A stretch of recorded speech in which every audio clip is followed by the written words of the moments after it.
Hey Ross, this is Mademoiselle Mosley again. I'm looking for a steady buddy. Me and you are steady buddies because we're going to do just a tad bit study and not too long. Make it nice and right. I was thinking about Proverbs 21 and 10, if I'm not mistaken, where it says, there is no honor amongst thieves. I thought about that. No honor amongst thieves. Thieves are people who steal and take things. Hmm. So I thought about this. How is it if I'm a thief and you're a thief and I steal what you have and you say I stole something that belongs to you when it doesn't belong to me or you? So it can't be stolen if it's already been stole. Okay? Just like I thought about too. Like married men and women do it too. But I'm talking about married men at this time. You're trying to keep tabs on a single woman, but you got a wife. She don't belong to you. So how you gonna keep tabs on something that you don't own? You didn't buy? That to me is really, really weird because, it shows a lack of understanding. And then another thing I thought about is like, just say we're not tied to anybody and, we're fornicators. And, we've all lived our lives. But to me, what I learned is that if somebody run a stop sign, they'll eventually run a stoplight. That means if we come into a relationship and we fornicate, then there'll be no problem with you eventually being an adulterer because we're lawbreakers. That's just what we are. We are lawbreakers when we're breaking the law. It don't matter. Like, I remember somebody said something to me one time that says, well, um, and I'm going to take it another level because they brought it to me in a different way. They said that we've been together for 20 years, but they're not married, okay? I got two thoughts about that. But you tell me what you think about it. If you're 20 years without someone, to me, making a vow to you, not necessarily a marriage certificate, but making a vow, going before God or, going downtown doing paperwork, however you want it done, then the very thing that you're saying is not actually true because you can't proclaim something that you ain't made a claim on. You can't proclaim me as your wife and you have not took a vow to me as your wife. But the biblical aspect of marriage is sex. That means that when you lay down with a man or a woman, a man lay down with a woman, a woman lay down with a man, you become married because the consummation of sex is marriage. When you have sex, you become married. And people go, ooh, well, I can just have sex, but I don't have to say nothing. But that's not the only thing. You have to confess it with your mouth. Exactly what it is that you're doing and exactly what it is that you want to see. You just can't go around having sex with people and say, oh, sex is like marriage, so we together. No, no, no, no. But it is in God's sense. But in man's sense, they want that certificate. They want that piece of paper. And the only reason they want to document us is that they make money.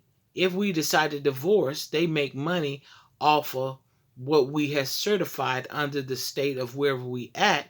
So they get to divvy up your stuff how they want to divvy it up.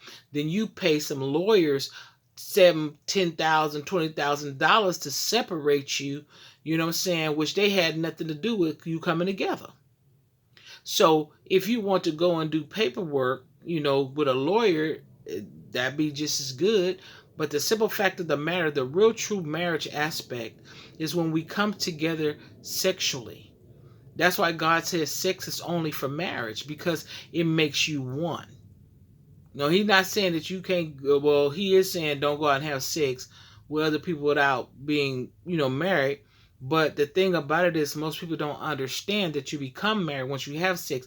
That's why you keep on having sexual partners. You're married in the spiritual aspect. So then now you're married. So you're going to have sex with somebody else. Now you have become an adulterer. There's so many levels to this thing. And then we talk about it spiritually. Even though you're doing a physical act, spiritually, you're going to have all these different soul ties. These soul ties. And that's why sometimes people are so tied up that when they meet the person that they want to be with or they're supposed to be with, they got to go back and untie everybody and let them loose. You know what I'm saying? Be like, I loose her, I loose him, I loose, because you want to take that binding off of you so you can see clearly who's in front of you. You can't clearly see the woman or man in front of you until you loose yourself from all them other people. And then let me go a little bit further. Even if you are with one person and that person is with 10 people, I'm exaggerating, you're still tied by all those people that he's tied to or she's tied to.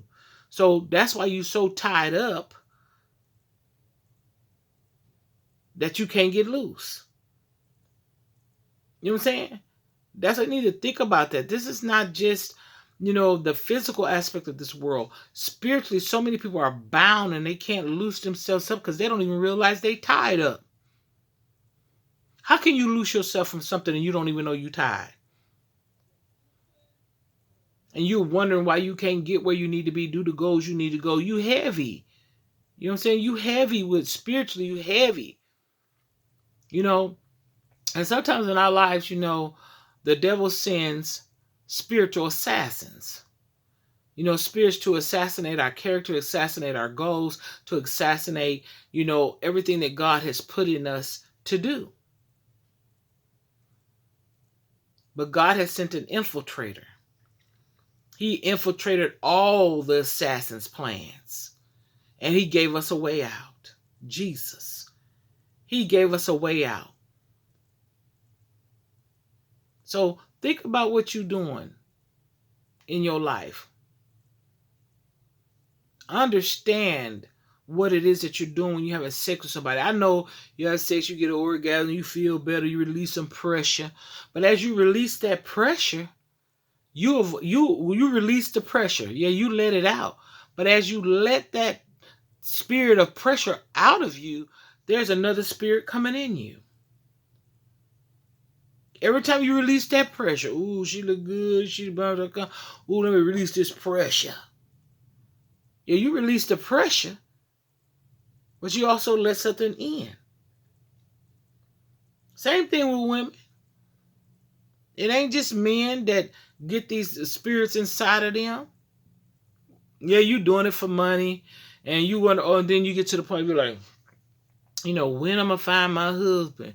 Well, you're gonna find your husband as soon as you find out that sleeping with a man is not gonna make him want to be with you, especially make him want to marry you. I'm talking about a real man. I'm talking about a man that understands the master's plan. He's not going to want to do that with you because he's going to know the consequences. Even though you fine, he's going to know the consequences. If he lay down with this person and whatever occupies this person is going to occupy him, he's not going to do that because he knows the consequence behind it. So I hope that helped you guys. Stay blessed. Don't stress. Like, share, and subscribe.